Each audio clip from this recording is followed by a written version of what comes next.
Dave Talks Comics, episode 131, Legion of Superheroes, The Great Darkness Saga, Part 7.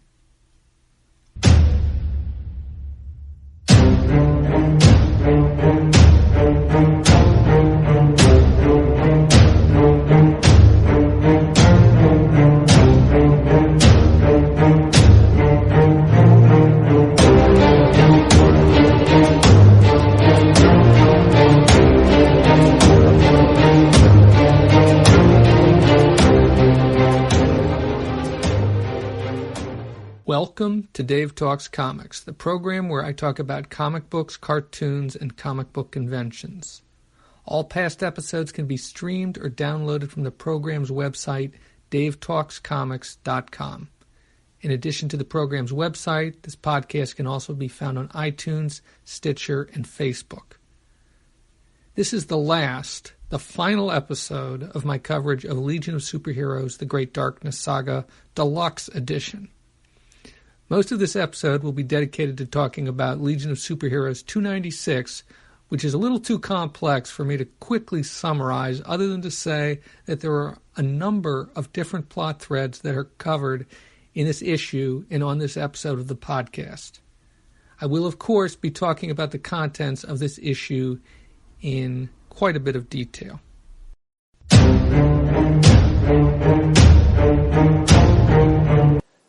Legion of Superheroes number 296 is cover dated February of 1983. The title of this issue is What Do You Do on the Day After Doomsday? So, in other words, this is more follow-up on the events in the Great Darkness Saga. And this is the last issue that's in the Great Darkness Saga Deluxe collection, which is where I started reading this story from. As with the last few issues, this issue is written by Paul Levitz and Keith Giffen, and as with the last few issues, they are credited as co-plotters.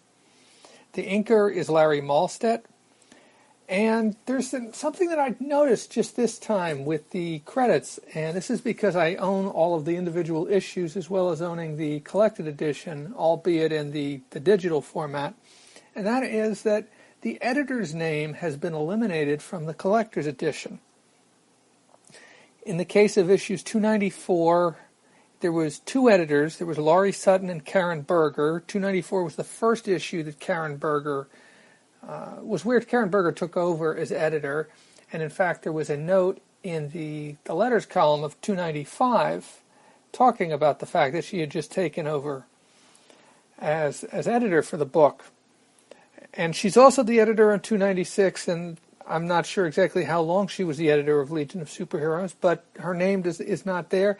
And usually when there would be an editor's note in the book, you'd see either the editor's name or maybe just their initials. And in a few cases where they've kept the notes, because sometimes they eliminated them, they took out the editor's initials. So those aren't there. You just see the note itself. So I thought that was interesting. I'm not sure exactly why they would do that, if this was for reasons having to do with paying royalties, or maybe they have the right to do this. I'm really not sure what the case is. The structure of this issue reminds me a little bit of the Annual 1, which I talked about a few episodes back.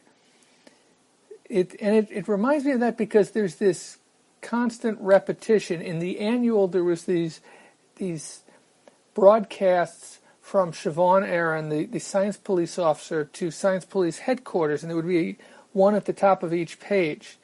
And in a similar way, but not identically, you have the repetition of the title of this issue. A total of 15 times it's used in this issue. What do you do on the day after Doomsday? And each time it's written, and it's usually at the top of the page, although in a few cases it's in the middle of the page. There will be a response, and each time it's a different response based on who is on that page and what they're doing. Now, before I get into the issue, I also want to mention that the cover title is Night of Mourning, and the cover has something which I think this is the first time I've seen it on a Legion book, at least since I I started reading with issue 284, so 12, 13, 14 issues ago, if you also count annual 1, and that is Floating Heads.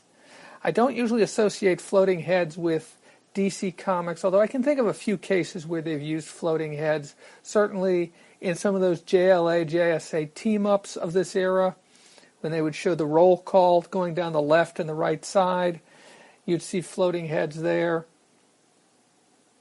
And certainly on some issues of All-Star Squadron, I think there were some issues in the 40s of All-Star Squadron that had floating heads. I think the story that took place in Detroit had some floating head covers. Maybe it was just one cover, and of course that team up with that JLA, JSA All-Star Squadron team up also had some floating heads in it.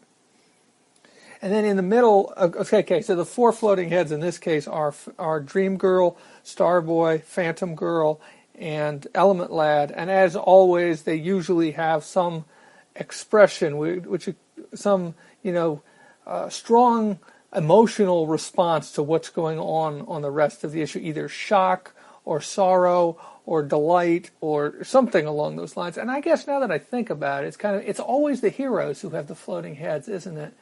That's what it seems. Unless it's some sort of an astral projection, then maybe you might see a villain's head. But almost always, I think, it's the heroes' heads and not the villains' heads. That's an interesting thought. It just occurred to me. But what they're all looking at, actually they're not all looking at it. Dream Girl and Element Lad are, and Starboy and Phantom Girl have their heads down and look very broken up about it, is you see Sunboy holding the body of what you later learn to be Cosmic Boy's brother. And the title is, as I think I already mentioned, Night of Mourning. So that's the cover, which good cover, and that is really the story that runs throughout this issue, but there's lots of other details in this issue, and that's why, once again, why it reminds me of the annual, because even though there is a story that runs throughout this, there's all these little details, not all of which relate to the main storyline, but seem to be laying groundwork for things to come.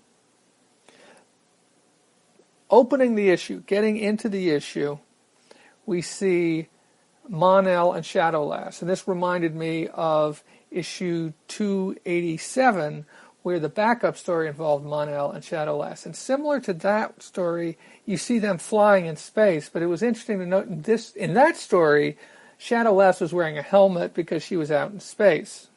Now, why she didn't need a suit, why a helmet was enough, I don't know. It's a comic book. But in this issue, she's not even wearing a helmet when she's out in space. Mon-El is carrying her as they're flying through space. They are on their way they are arriving at the Science asteroid, which is in the asteroid archipelago. I did not do any research, but as far as I know, this is the first time that the asteroid archipelago has been mentioned. The next page is, and I'm going to try not to go through this page by page. I'm going to skip through some of this stuff, but I want to hit on some of these things that I think have some relevance. The next page is Block and White Witch, and there's something of a budding romance, I think, between Block and White Witch. And they are exploring a space in the headquarters, in the basement of the headquarters, which they refer to as a tesseract. It's a space that's bigger on the inside than it is on the outside. I'm not sure if they describe it exactly like that, which of course makes me think of the TARDIS, but this is not a vehicle. This is just a space within the Legion headquarters, within the basement of the Legion headquarters. The next scene kind of sets things off for the rest of the issue and has a lot more bearing on what happens in the rest of the issue, and that is that Lightning Lad and Saturn Girl are throwing a party. And you see various Legionnaires interacting at this party. You see, you see Sunboy and Phantom Girl interacting. Sunboy's telling Phantom Girl some story, which it's not clear what he tells her, but it gets her real. Well, she calls him a sexist, and don't ever tell me a story like that again. And it's unclear if he was trying to hit on her and thought that this was a good way to go about it or what. But he was telling her about what the first thing he did when he got back to Earth after their battle with Darkseid, and whatever it was, and it's unclear what it was, although you could speculate on what it was. She didn't care for it.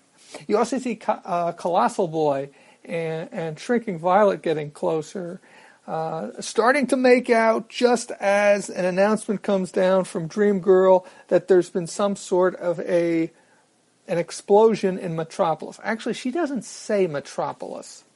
She just says that there's an emergency. And later on, it kind of becomes clear that this is in Metropolis, which makes me wonder, is Metropolis the only city to have survived from the 20th century until the 30th century? I mean, is Gotham still around? What about, Central City or some of those other cities?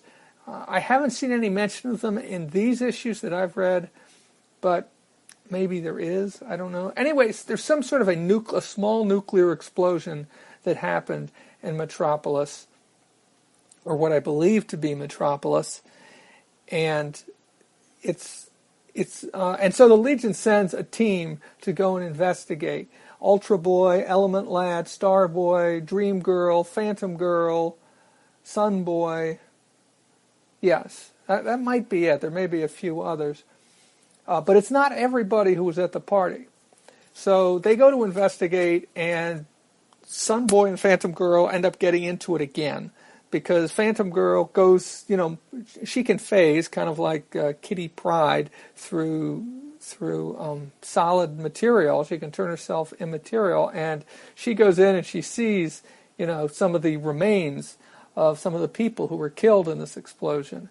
And Sun Boy isn't very understanding, I think he's, he kind of says, she's, he's like, are you okay? She's like, no, I think I'm going to be sick, and she's like, you want to watch? And he's like, don't worry about it, you're not going to do anybody any good like that, and so he's not being very understanding, but then he sees one of the victims, and he realizes where they are, and he realizes that the person who he sees, who is extremely badly burned, is Cosmic Boy's brother.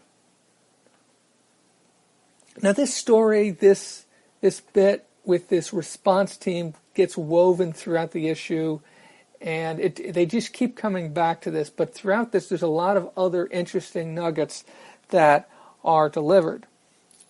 Before I get to that, I want to jump back to the party for a moment. There was one thing at the party which I thought was kind of funny, and that was there were these holograms at the party. And I thought these holograms were kind of weak. It was kind of decorations. They were kind of being used as decorations. And when I compare them to, what went on a few years later in Star Trek: The Next Generation with the holodeck and all the things they did with that, the appearance of these holograms is pretty weak. They're not colored, or they're simply one color, and they're more or less see-through. It's more like, although it's not even as good as some of the holograms that they used in the first Star Wars movie, and it amused me that they make a big deal about these being holograms, yet they're not that great. At the same time, I don't know, with the color technology in comic books at that time, but you'd still think with something drawn that they could have done a better job. I don't know. Maybe I'm being too picky, but as far as the other interesting things that you see in this issue, which don't relate to this whole story of the Legion, what I call the Legion response team, trying to track down who's behind this fireball that destroyed part of Metropolis, or part of a neighborhood of Metropolis. Some of the people that are not on this response team are Light Lass and Saturn Girl and Timberwolf. And first Saturn Girl has an encounter with Light Lass, because Light Lass is getting ready to leave Earth to take off. I don't think she said where just yet. And of course there's a bit of strife, acrimony, I don't know, bad blood between the two of them, although they seem to part on okay terms, although they're both crying. Because, of course, part of what finally was the straw that broke the camel's back for Light Lass was her her catching Saturn Girl and Timberwolf embracing back in issue 289. And that, I don't know, but it seems like there's more to it than that. She has not felt comfortable being part of the Legion for a while now. She originally joined the Legion, and they make some allusions to this. She originally joined the Legion because her brother had been killed, or at least they believe he'd been killed, and that's a whole other story which I know a little bit about, but I have not read. That Lightning, and I believe that happened in the Silver Age, that Lightning Lad was killed, and so, because Light Lass used to be Lightning Lass, and so after her brother was killed, she joined the Legion, because you couldn't have two Legionnaires with the same power on the team at the same time. So she joined the Legion, then later on, I believe it was White Witch was the one who helped her become Light Lass, and so instead of lightning power, she now has power over to make things heavy or light. And but she has decided she's had enough, and so she's leaving. And then Saturn Girl has this encounter with Timberwolf and suggests that he might want to run after Light Lass to say goodbye to her. And he's kind of, yeah, no, that's okay. I've decided I'm staying. She can go. And that's the end of that encounter. You also get a little more of Colossal Boy and Shrinking Violet hanging out together. They seem to be having fun, these two lovebirds, but somebody who spies them is Duplicate Boy from the Heroes of Lalar, who had shown up in a couple issues back in issue 294. He was one of those other heroes from the Legion's past, and he has powers similar to a Kryptonian, or at least he has supervision, and so from wherever he's at, I think it's supposed to be Weber's world. From wherever he's at, he's able to see them, and you can see him just getting angrier and angrier because he used to have a relationship with Shrinking Violet. Now, there hasn't been anything between them for quite some time, but he's really ticked off about Shrinking Violet and Colossal Boy getting closer and closer together. And one of the other heroes of Lalor kind of, was like, hey, wait a minute, we got stuff to do here, You can't go running off after Shrinking Violet, and you haven't been seeing her for quite some time. But aside from that, the next you get a few more interesting interludes here. You see Queen Projectra, formerly Princess Projectra, and Karate Kid. Now they're on Earth. They, of course, have been living in Orando, which is her home world, and where she is now the queen of Orando. It's a little unclear. I think they're not at the Legion headquarters. I think they're supposed to be in her embassy, or the Orandonian. I'm not even sure what the correct adjective is. But the embassy of Orando, or possibly it's just a hotel or someplace that they're staying. I'm not sure. But you do see her having a meeting with somebody online, and it's clear that she's meeting with them. It's a not a face-to-face meeting, but a teleconference, I guess, basically, with somebody. The next page, you see Invisible Kid and Brainiac 5 are in the medical lab at Legion headquarters, and Brainiac 5 is now back trying to find a cure for what's his name, Matter Eater Lad, which he had been searching for a cure for him back in issue, I think it was 288 or 289. Yeah, it was definitely before the Great Darkness saga began. Yeah, I think it was when one of those two issues in that story that was drawn by Carmine Infantino. So he's at that, but then Invisible Kid takes off and joins Wildfire and Dawnstar and Block and White Witch, who are taking off on a mission to the Asteroid Archipelago, the same place that Shadow Lass and Mon-El have gone. So, and you really don't get any more about it than that, just that they're off to the Asteroid Archipelago. Presumably that's going to come up in a future issue, but at this point I haven't read ahead, and so I'm not sure what the deal is or what's coming. There are basically 3 more interludes in this issue. The first of which I think is probably the most interesting, and it takes place on Takron Galtos, the prison where Chameleon Boy was sent a few issues back after being convicted of treason.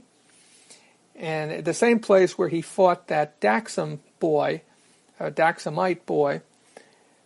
in issue 294, I believe it was. And he has been pardoned for his actions. He's been pardoned of his crimes, and he is being released. It looks like it's the warden who's doing this. It's not the... Yes, it looks like it's the warden that's doing this. It's not the... or the governor, they call this person that's doing this. I'm not sure if that's supposed to be... All you see is an eye. You don't see a face. All you see is an eye. I'm not sure who this is, if this is supposed to be Marty Allen, the president of Earth. But they say governor. They don't say president. So I'm not sure exactly who this is supposed to be. But anyway, so he gets released. So he's like, I'm so happy I could transform into a space dragon and fly home. And then he tries to transform, and he can't. Now, while he was a prisoner, he had this device on his antenna, which prevented him from transforming. Because, of course, that's what his ability is. He can mimic the appearance or the body shape of any other living being. But when he tries to do it here, he can't. Now, it's only a page that you get here, so there isn't a whole lot of time for him to explore it. But you do see him try to change, and his last words are, "I didn't change." And that's all, and that's the end of it. Now, there is one other thing on this page that's interesting, and that is that you can see that carved in the prison, presumably by that Daxamite boy, is a word, but I can't exactly figure out what this word is. It looks like Andargar, Andargar? I'm not sure, but I'm not sure if I'm reading all those letters correctly. It sort of looks like A-N-D-A-P-G-A? I'm not sure. I'm really not sure. But I'm hoping that this is another thing that will be followed. I gotta believe it's something to be followed up on, unless it's some gag that Keith Giffen threw in here for some reason. I really don't know. Okay, so that was one of the 3 that remains. The next one is of Night Girl and Cosmic Boy, who are returning from, it's unclear, but I think it must be Daxam, because they make some reference to having helped the Daxamites and some people from Brawl, which is Cosmic Boy's homeworld, help the Daxamites to build a new place to live, because what happened in, of course, the Great Darkness Saga was when Darkseid enslaved the Daxamites, he had them carve their world into a monument to him. I mean, the whole planet was carved to look like his head. So I'm not sure where exactly they're coming from, but I assume it must be Daxam, but that's unclear. Oh, and of course, Night Girl is not a member of the Legion. She's a member of the Legion of Substitute Heroes. But she is Cosmic Boy's girlfriend. So anyway, they're returning. He's got some sort of a souvenir that he's bringing back with him for his brother. Of course, at this point, he doesn't know that his brother is, well, I'm not sure if his brother is... Excuse me. It's not clear if his brother is dead or not at this point. His brother was at the very least very seriously injured. But it's not clear if he's dead or what the story is. And of course, Cosmic Boy does not know about what happened to him. And then the final page, the final interlude, is back to Colossal Boy and Shrinking Violet. They're dancing, they're making out, and that's where the issue ends.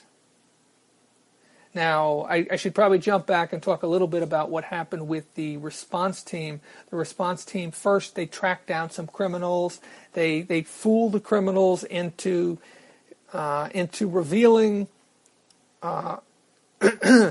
into revealing some of their contacts, and then they go track that, which leads the response team to Metropolis Spaceport, and in the end, the people they find at Metropolis Spaceport, the contacts for these other criminals who they had caught, say that they are the ones behind the fireball in Metropolis, but it's not 100% clear to me if that's the case, because the one who reveals this only does it when he's being threatened with violence by Sunboy, who is,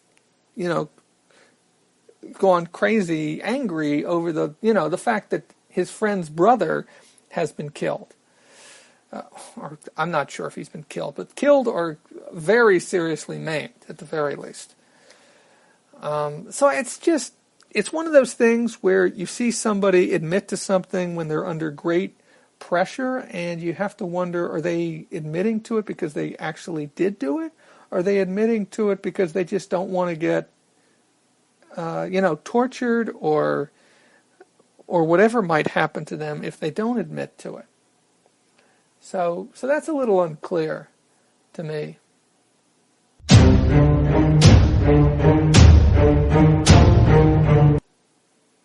Of course, one of the benefits of having the actual issues, in addition to having the collected edition, is that I can look at the two and compare them and see some of the differences. And one of the differences that comes out right at the end of the issue is that at the end of the collected edition, it says, how at the bottom of the last page, quite often they would have next issue, but instead it says just definitely not the end in the collected edition.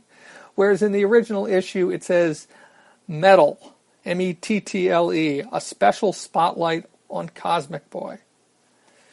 So that's what's coming up in issue 297, which I do have. I do have through issue 300, and up through issue 313, including the next couple annuals, are collected in Legion of Superheroes The Curse, which I do plan to buy, because it's convenient to have the collected edition to carry around and read. More convenient than trying to pull these issues out, because I like to read my comic books on the go, on the train, on the bus, wherever I might be, quite often during my commute. The other advantage to having the actual issues are the letters pages, which are not collected in these collected editions, and very rarely do you find letters pages included in collected editions. So there's about a page and a half of letters here. And there are some interesting pieces of information here that I did not know. The first letter asks the question, and the response reveals that, yes, the first Legion annual was the first annual that DC Comics did that had an original story in it. Prior annuals prior to this were always collections of reprints. And so that's interesting to know. I didn't realize that it was that late, because I'm pretty sure that Marvel Comics had been doing annuals at least going back to the mid-'60s at least. I think they sometimes did annuals which had reprints in them, but I think quite often they did annuals with new stories in them. And for whatever reason, DC Comics did not adopt that model until, 1982? So considerably later. There was a couple letters that complained that the annual had too many subplots. And of course, a lot of this response, these letters, have to do with the annual. I disagreed. If you've listened to my episode where I talked about the annual, similar to this issue, I love how they layer all these things together. I can't pick up on all these things the first time through. I really do enjoy going back through and making notes and seeing how all these things fit together. For instance, the first time I went through here, there was a couple things that I did not pick up on. One is that Mon-El and Shadowlass were arriving at the same place that team that involved Wildfire and Dawnstar and Block and Invisible Kid and White Witch was the same place that they were going. And I just completely went over my head. Partly, I think, because there's just so much information. There's so many things going on that it really takes a couple reads, for me at least, to pick up on all these things. Another thing I didn't I didn't pay as much attention to on the first read through was the panel layouts. And there's even some pages of those beautiful 9-panel grids that I love, where all the panels are the same size. There's at least, let's see, 1, 2 pages like that, maybe more. 1, 2, 3, at least 3. And there's some other interesting panel layouts throughout this issue. Just 3 pages, 3 9-panel grids, but it's really cool to see that, and it's really cool to see how Keith Giffen lays out his pages and puts his pages together, and I that's something that would really be interesting to look into the history of panel layouts and when they started to change, because if you go back to the Silver Age, it seems like they were almost always, like a 6-panel grid or something like that. Occasionally you would have a wider panel, but I don't think they usually did like the panels that go from the top to the bottom of the page, which is something that, I don't know, I like to think that you started to see that around this time, maybe a little before this in the, I'm not sure exactly who it was that started that. That does interest me, though. There's also in the letters page a long detailed letter about why, and I think this was sent, I think they received this months before. They could have printed this a long time before, but they didn't want to print this because the identity of the Master of Darkness had not been revealed at that point. But there's a long detailed letter which takes almost half a page explaining, various points of why this reader, why the person who's written this letter believes that Darkseid is the Master of Darkness, or why Darkseid has to be the Master of Darkness. And so I thought that was kind of neat. He pointed to all sorts of things in Darkseid's past, comparing them to what was happening in the issue and things that had been revealed. And, it's really cool, and he does a great job, this writer. And then there's a very short letter, just 2 sentences, I think, claiming that the Master of Darkness has to be the former Legion writer, and at that time, the editor-in-chief of Marvel Comics, Jim Shooter. I don't think they even respond to that, or maybe they do. Well, anyway, then there's lots of little bits here. There is a call for nominations for the next leader of the Legion, even though it seems like Dreamgirl was just elected leader of the Legion, but that was one of the neat things about the Legion of Superheroes at this time, and I don't know if it's still the case, is that, or for how long this lasted, is that the readership was allowed to vote on who would be the leader, the next leader of the Legion. And so they were already calling for new nominees, and I guess it would probably take about 6 months for them to collect all that stuff, and it's only been a few issues, so that seems about right for the right time frame. And then finally there's a little letter about Legion hairstyles. Talking a little bit about, Starboy, who at this point has a beard and whose hair isn't as short as it once was. Honestly, I don't know exactly. I don't have a mental picture of what Starboy used to look like before he had the beard. So I'm not sure what to compare it to, but I think there's some mention of possibly Legionnaires having a mohawk or a ponytail, and I think in the case of a ponytail, they were talking about a male member of the Legion, not a female. So that was kind of interesting. There was one thing that caught my eye, and I had to go back and check on this, and I realized that I'd completely missed this, but Saturn Girl's hair looks a little shorter at this point. And this wasn't the first issue it was shown to be this short, but it's the first issue where I picked up on this fact. So, I don't know. And then the last half of the second page of the second letters page is taken up with DC Coming Comics, which is just, basically listing of some comics that are coming ahead, including, some blurbs about what's going to be in them. The only one that I have, the only one that I've read, is All-Star Squadron number 18, Vengeance from Valhalla, which I believe was the first appearance, well, it was the introduction of two characters, of the character who was originally known as Fairy Tales Fenton, who looked like Thor, who dressed and acted like Thor, and I believe was also the first appearance of Tarantula in All-Star Squadron. Not He was a Golden Age character, but I believe it was his first appearance in All-Star Squadron. So that's it for the Legion of Superheroes number 296. Like I said, I wasn't as taken by the main story that ran through this. It was the way it was all layered together and put together, and the various character developments and character interactions that happened in this issue. That's what intrigued me the most, and of course also the art, the way that Keith Giffen and Larry Mahlstedt lay out the book and put the story together. It was also the things, and I really didn't talk about this a whole lot, but the way they used the title repeatedly throughout the book. What do you do on the day after Doomsday? And in the first case, you get this response: if you're Mon-El and Shadowlast, you take a long overdue vacation. Other responses are: if you're Block and White Witch, you go on a grand tour of Legion headquarters. If you're Saturn Girl and Lightning Lad, you hold a much-awaited party. And it goes on like this. And there's 15 of these. I'm not going to read them all. But it serves as a kind of a structure for the story. It gives it structure. It gives it a light framework to rest the story on. And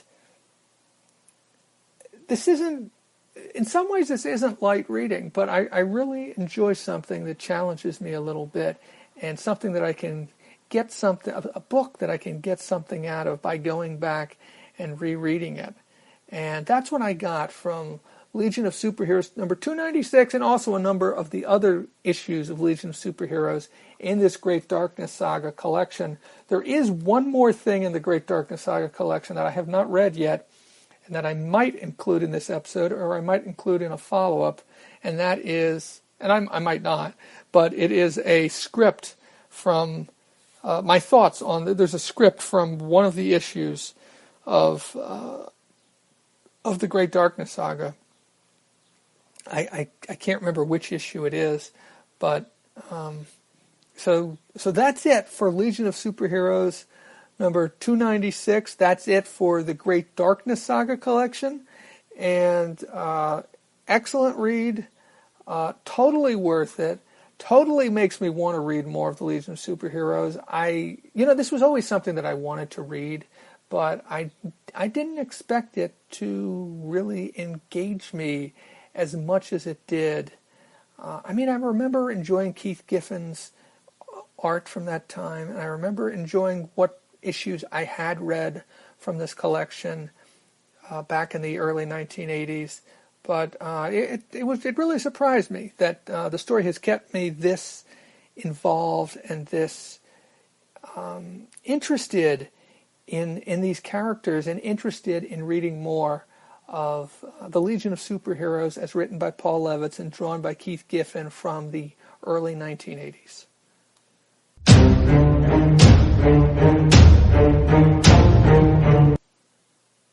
That's it for episode 131. Dave Talks Comics can be found at davetalkscomics.com, as well as on iTunes, Stitcher, and a few other locations. You can find my notes blog at davetalkscomicsnotes.blogspot.com. If you have comments or questions, I can be reached at davetalkscomics@gmail.com, on Twitter at davetalkscomics, or leave a comment on my website. I'm Dave. Thank you for listening.